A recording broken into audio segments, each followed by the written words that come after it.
Hi everyone, welcome back to the Zera Shimshon Megilat Esther series. We are taking a short break from the Tehillim series to learn the teachings of Zera Shimshon on Megilat Esther and the story of Purim as requested by the audience. We hope these lessons enhance your Purim. Last week, the first lesson was covered. I will tag that lesson in this video in case you've missed it. This class will cover lessons 2 and 3 from the Sefer Zera Shimshon on Megilat Esther, published by ArtScroll.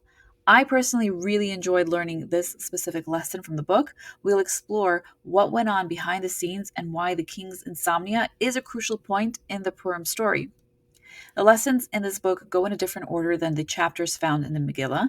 Drush 2, or Lesson 2, will cover parts from chapters 2 and 6 of the Megillah, and the following lesson, lesson number 3, will have lessons from chapters 1, 2, and 3 of the Megillah. Okay, so let's begin. Drush 2 is entitled in the book The Wrath of Bigsan and Zeresh against Achashverosh and its crucial relevance to the salvation of the Jews. This drush pertains to chapter 2, verses 21 through 23 of the Megillah, which sets forth the plot of Bigsan, also known as Bigtan, depending on how you pronounce it, and Zeresh against Achashverosh, and describe how their plot was foiled by Mordechai when he was sitting by the king's garden and he overheard them talking about their plan to kill the king. Notably, the Megillah does not simply mention that Bigsan and Zeresh plotted against Achashverosh, but preface this by saying they became angry at him. All of a sudden, they just become really angry with the king. Zera Shimshon cites the Gemara's discussion of this point. In the first chapter of Tractate Megillah, it is taught as follows. Rav Acha bar Abba said in the name of Rav Yochanan, the Holy One, blessed is he, incited masters to be enraged at their servants to fulfill the will of a righteous person, and similarly incited servants to be enraged at their masters to fulfill the will of a righteous person. So basically, Rav Acha bar Abba is saying that Hashem sometimes will orchestrate that the master or the king will be angered by his servants all of a sudden, or he will make it that the servants have this idea of like, hey, you know what, we want to rebel against our king, against our master. And why is this all done? It's all done for the sake of a righteous individual. And the incident that is brought over here as an example is a situation that occurred between Paro and his servants, where the chief cupbearer serves Paro a goblet with wine, and in it there's a fly. And also the chief baker serves him bread, but in it there's a pebble. And both are obviously unacceptable to the king. You don't serve such, inferior products to a king, and they are thrown into prison.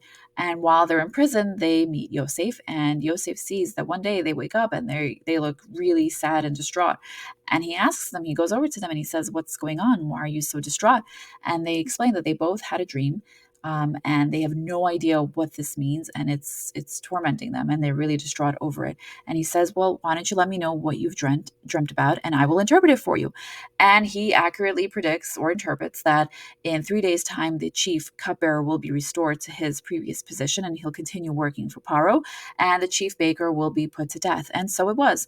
And the chief cupbearer forgets about Yosef. It takes about 2 years later, where Paro himself now has 2 dreams, and he's distraught. He has no idea what it means. And all of a sudden, the cupbearer remembers that, wait a second, there was this Jewish slave in the prisons, and he accurately not only interpreted my dream, but he also interpreted the baker's dream. So I should tell the king about this individual to put, Paro's mind at ease. And so he speaks up and he says, there is this person and he interprets dreams properly. So Paro says, well, bring him over and let's hear what he says. And Yosef, accurately interprets the dreams. And not only that, he also gives advice as to what needs to be done. Immediately, as soon as the king heard what he said, he says, okay, you are no longer a slave. You are now second in charge. I am the king, and you are second in command over the entire Egypt. And so it's basically showing how Hashem orchestrated this whole thing, that the cupbearer and the baker both goof, and the king is angered with them, right, and thrown into prison because Paro otherwise has no way to meet Yosef. Like, what's the connection between the two, right? Paro is the king, Yosef is a slave. He was a slave to Potiphar, and then he's put in prison.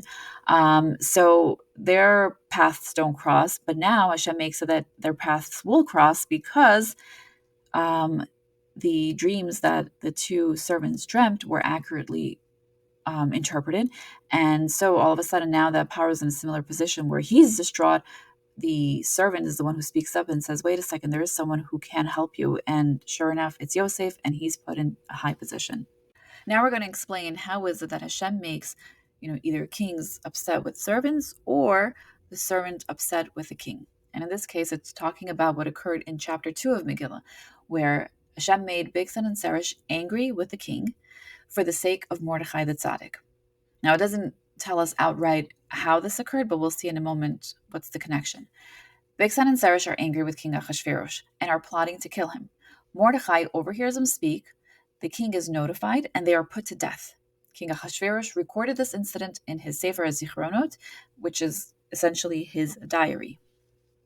Now, what is the point of Hashem making the servants, angry at the master? What was the point of Hashem making Bigsan and Zeresh get angry with Achashverosh? So we'll jump to chapter 6, and it says that night sleep eluded the king. Our sages explain that throughout the night, Achashverosh had a dream in which it appeared to Achashverosh that Haman was standing over him with his sword drawn in his hand. And this is in Yalkut Shimoni, Esther, and Midrash Rabbah Kohelet. The king was greatly distressed, fearing Haman intended to kill him. The sages ask, why didn't Achashverosh just dismiss the dream? After all, Achashverosh elevated Haman over all his ministers. Would Haman be such an ingrate and seek to kill him? The sages say he should have said to himself the dreams speak falseness and ignored his dream. We all know that not every single dream that we dream has some kind of meaning in it. A lot of it is just filled with, a lot of baloney, so to speak. So why didn't Achashverosh just dismiss it and say, no, Haman is a loyal servant of mine. I made him, I've elevated him over all the other ministers. Of course he's loyal to me. This dream is just full of nonsense, and I'll just ignore it. So the king can't sleep, right? He's distraught over the dreams that he sees. And all of a sudden, he asks for his Sefer Zichronot, right? Now, it makes no sense that if someone is having a hard time sleeping, to go and ask for his diary. Why does he do that? He wanted to know if he should give weight to this dream. Therefore, he wished to see whether there was any mention of a beloved friend of his who had rebelled against him. So once he saw in this book that even Bigsan and Zeresh, who had been two beloved servants of his, had sought to kill him, he realized that it is possible that this could be attempted even by Haman, and he was therefore frightened. He realized, wait a second, this dream might have something to it. Haman might be against me. He's maybe gunning for me over here, so I am a little concerned. There is another reason why the king is frightened, and that will be, God willing, addressed in lesson 4 of the Zera Shimshon book. So once he sees that there were his two beloved servants that went against him, Achashverosh now becomes suspicious of Haman, right? He realizes that he never, and then on top of that, he also realizes that he never did anything for Mordechai to thank him for saving his life. Incidentally, that night when Achashverosh can't sleep and is concerned with his repeated dream of Haman wanting to kill him, Haman decides that now is the perfect time. Let's assume it's around 1, 2, 3 in the morning, right? Now is the time to come and tell the king about his plot to kill Mordechai. I don't know what possessed him to come at that time, but perhaps it was all part of the plan where, the king sees Haman in his dreams repeatedly over the course of the night. He goes and reads in his Sefer, in his diary, that, wait a second, there were people who I loved very much and they plotted against me. Wait, maybe Haman is indeed trying to plot against me as well. But he doesn't say anything, and before Haman even has a chance to tell the king that he's planning to kill Mordechai, the king says, what should be done to a man the king wishes to honor? And Haman thinks to himself, whom would the king wish to honor more than me? Right? He would never have thought that the king wants to honor Mordechai. He's thinking, of course, I'm his right-hand man. He loves me the most. Of course he wants to honor me. And so he gives a suggestion. So it says, let's go back to that line that we learned from the tractate in Megillah that says that the Holy One, blessed is He, incited masters to be enraged at their servants, and similarly incited servants to be enraged at their masters to fulfill the will of a righteous person. And in this case, it would be Mordechai. Therefore, when Haman suggested that the man whom the king desires for his honor be mounted on a royal horse with a royal crown on his head, Achashverosh suspected Haman of plotting to dethrone him. Immediately, the dream is like, yep, this is crystal clear. He wants to dethrone me. He wants my position.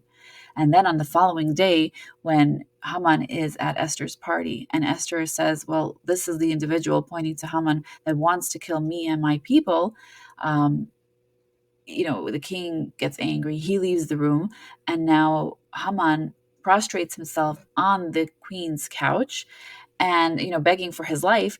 And the king comes back and he sees this and he's like, wait a second, now Haman is trying to attack my wife as well. And so immediately, right, this king who doesn't really think things through, as we saw with his queen Vashti, he just immediately commands, like, yep, get him, we get rid of him, we don't want him here.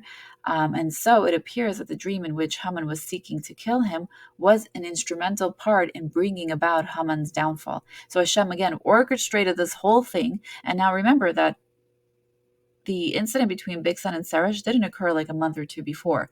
We read the story within 15 to 30 minutes time, but the whole story took place over a span of, I believe, 9 years, if I'm not mistaken. So it took about 9 years for this whole thing to develop. We hear about the two servants way back in chapter 2. This incident doesn't occur until chapter 6 of the book of Megillah. And so at first it seems like the incident between Bigsan and Seresh is so like insignificant, and yet Hashem purposely orchestrated everything in such a way so that everything builds upon everything else, and that the king can realize, wait a second, there's something going on, that maybe Haman is not really such a right-hand man after all, and he's planning to dethrone me. So now we'll jump into lesson 3 of the book, where we'll learn about Mordechai Yehudi and why Haman took his anger out on the Jews, even though the only one who disobeyed the law to bow to Haman was Mordechai. So the third lesson in the Zera Shimshon book on Megilat Esther is entitled Haman's Wrath at the Jews rather than at Mordechai. And so we want to understand, why is Haman angry at the Jews more than at Mordechai? This whole thing started with Mordechai not bowing to Haman. Everybody, including the Jews, would bow to to Haman, and yet he said that when he sees Mordechai, he gets super angry, and it hurts him that Mordechai isn't obeying the law. And that's when he decided, you know what, I'm going to go and pick a date when I kill all the Jews, and I'm going to ask for the king to give me permission for it. So the whole thing started because Mordechai didn't obey him. So why is it that he's holding, this wrath against the Jews? The Jews were the ones who were bowing down to him. So to understand this a little better, let's go to the first chapter in Megillah, and we'll look at verse 8. It says that they should do according to the desire of each and every man. This verse indicates that no one was forced to drink at the feast of Achashverosh. The sages explain that each and every man refers to Haman and Mordechai. This means that both men desire that no one should be forced to drink at Achashverosh's party. Now, it's easy to understand why Mordechai didn't want the Jews to drink. There's a prohibition in the Torah to drink the wine of idolaters. The question is, however, why is Haman interested in the Jews not being forced to drink at Achashverosh's party? Doesn't Haman hate the Jews? Wouldn't it bring him immense joy if they sinned? So the reason why Haman did not want the idolaters to coerce the Jews into drinking their wine, so that God would punish the Jews. Haman was aware of the prohibition against the wine of idolaters and wanted the Jews to engage in that sin willingly and become liable to divine punishment. However, if the Jews would drink only under coercion, God would absolve them from punishment, because as it says in the Tractate of Avodah Zarah of the Gemara, that God doesn't punish a person who is forced to sin. So now we have a question. Why is Haman so quote-unquote religious all of a sudden? After all, Haman affixed an idol to his clothing so that bowing to him would be equivalent to idol worship. The idol was hidden inside his clothes, which means if the Jews bowed to him, they were being coerced to. It wasn't out of their own volition. Zera Shimshon explores Haman's motives for this, as well as why Mordechai refused to bow to Haman and why this led to Haman's wrath at the Jews. Ish Yehudi, Mordechai, a Jewish man, Mordechai. The Jews were called Israel, and those from the tribe of Yehuda were called Yehudi, or of Yehuda, meaning from the tribe of Yehuda. That's what Yehudi meant. Mordechai is from the tribe of Benjamin. Why is Mordechai called Yehudi? And we know that today the Jewish nation is called Yehudim. So chapter 2 introduces us to Esther and Mordechai. The verse mentions there was a man from Judea in Shushan the capital, named Mordechai, the son of Yair, son of Shimi, son of Kish, a Benjamite. The verse identifies Mordechai as being from the tribe of Yehuda and Benjamin. According to Rashi, a man from Judea refers to Mordechai being exiled with the Judean kings. Those exiled with the kings of Yehuda were known as Judeans or Yehudim, or as we know it, Jews or Jewish people, among the nations, even if they belonged to another tribe, right? So if someone was exiled together with the Judeans, even if they're from a different tribe, they were considered Yehudim. And Rashi continues saying that the word Ish Yemeni, which is a man from the Benjamite tribe, indicates that he was from the tribe of Benjamin, as the simple interpretation suggests. Now, I came across a Torah insight by Rabbi Chaim Jachter, I believe is the way it's pronounced, on JewishLink.news that delves into the significance of Mordechai Ish Yemeni. According to him, Mordechai's father is from the tribe of Benjamin, while his mother is from Yehuda. In the Torah lesson, the rabbi suggests another reason for Mordechai being referred to as Ish Yehudi, a Jewish man. He elaborates that Haman's perception altered our understanding. Haman viewed Mordechai as a Yehudi from the tribe of Yehuda, which reshaped our perception of the term, as Haman harbored animosity towards all Jews indiscriminately. Haman's hatred did not differentiate between those from the tribe of Benjamin or Yehuda. To him, all were the same, Yehudim, and he sought to exterminate them all. Even during exile, as depicted in Esther 2:5, we initially identified ourselves as either Yehudi or Yemeni, meaning either from the tribe of Yehuda or the tribe of Benjamin. But Haman's actions led us to a shift in this identification. Despite overcoming Haman and his decree, we moved away from our tribal distinctions and embraced a unified identity known as Yehudim. Mordechai being labeled as a Yehudi symbolizes a national transformation. We redefined Yehuda. Yehuda is now meant as someone who rejects idolatry and stands with Hashem. The notion is that apart from Levi and a small group of people who know for certain today that they are from the tribe of Yehuda because they can trace themselves back to King David, our tribal lineage is now unknown and might stem from the deliberate decision, which is post Haman's era, to eliminate tribal division. And we see this in our current events. Since the war broke out in Israel in October, Klal Yisrael came together, identifying together with our siblings in Israel. Regardless of our level of observance, what background or country we are from, so many have shared how even though they look or act the least Jewish, the fact that our nation was attacked, they proudly say, I'm Jewish, I'm a Yehudi, and I stand together with my siblings in Israel, even if I've never been to Israel, don't speak Hebrew, or might not know much about Judaism. But this is my nation and my people. The other external identities we self impose are of no significance. To explain Haman's wrath against the Jews, Zera Shimshon explains what a Jewish man, or Mordechai, means. In chapter 3, they told Haman to see whether Mordechai's words would endure, for he had told them that he was a Jew.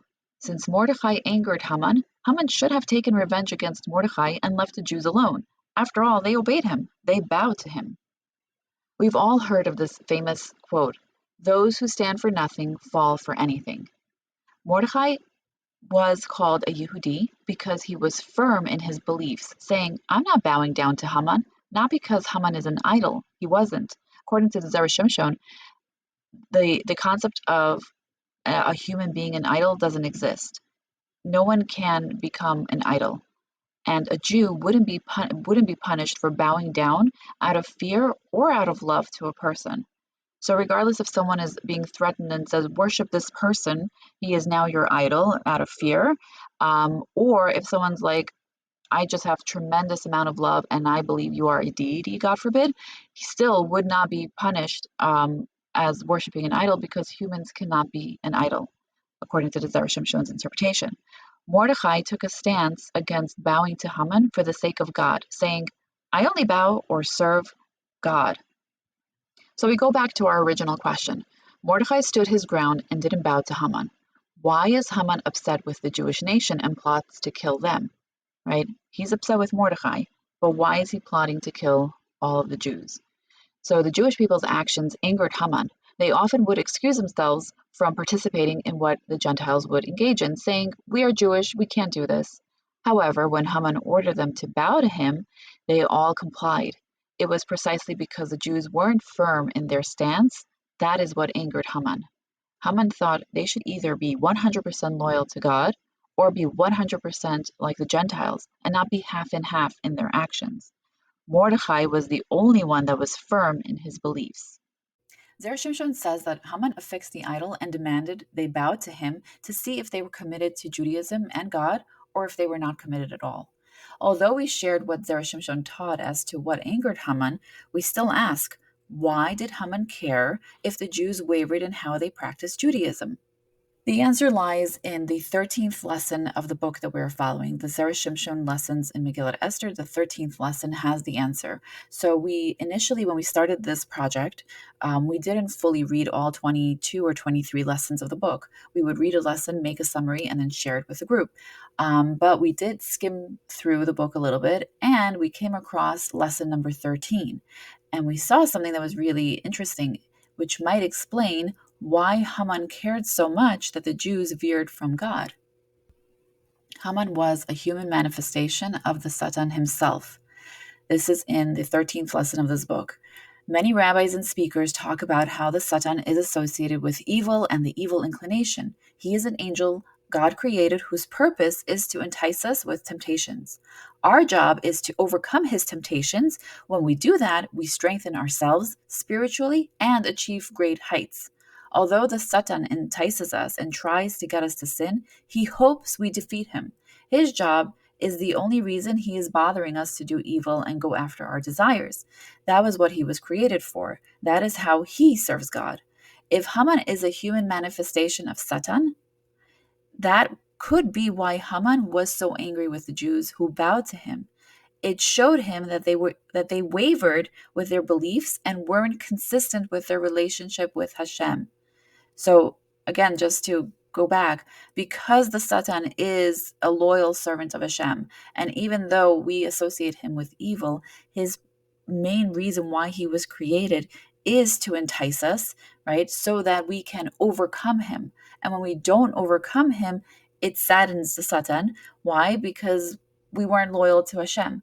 And so if Haman is the human manifestation of the Satan, it is very likely that is the reason why he's upset with us. He's angry with us because we're showing that we're not really consistent with how we serve Hashem. Okay, so let's summarize the 2 chapters we just learned about. Hashem is behind the scenes. We learned from lesson number 2 about Bigsan and Zeresh and how Hashem caused Bigsan and Zeresh to have this idea to kill the king, even though they happen to be beloved servants of Achashverosh. We also learned how sometimes Hashem would cause the master to get angry with his servants, as Paro did with the cupbearer and baker. And all of this is done for the sake of the tzaddik. Hashem needed Mordechai to overhear the plot so that it could be recorded in the king's diary. The diary plays a significant part in our salvation.